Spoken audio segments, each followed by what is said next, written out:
इस्राएल और ईरान युद्ध मध्य एंट्री कला अमेरिका। ईरान रो 3टी परमाणु क्षेत्र उपरे अमेरिका पक्षरु बोमा वर्षण करा जायछि। फेड्रो, नतांज और एस्फाहान परमाणु घाटी को टार्गेट करी बोमा माड़ा अमेरिका करिछि।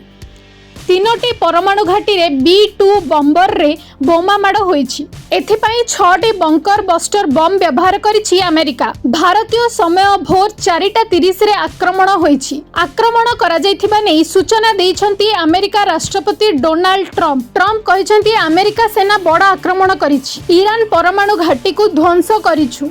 एबे ईरान को शांतिर रास्ता रे आसीबाकू हेबो। ईरान को युद्ध शेष करबाकू पड़िबो। आमे शांति चाहूँ, संघर्ष नुहे।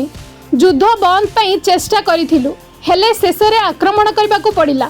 कौनसी सेना एपरी करि परिबे नाही। ईरान युद्ध बंद न कले पुणी थरे आक्रमण करिबु। सबु युद्ध विमान सुरक्षित भाव में ईरान रु फेरिथिबा अमेरिका राष्ट्रपति सूचना दैछन्ति।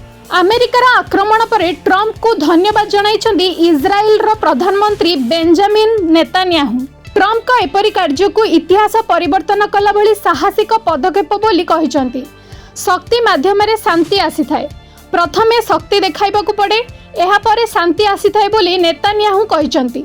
युद्धर 10म दिन रे इस्राएल सपक्ष रे अमेरिका सामरिक कार्यानुष्ठान ग्रहण करिछि। फलरे युद्ध आगको आहुरी बढ़िबार आशंका देखा देइछि।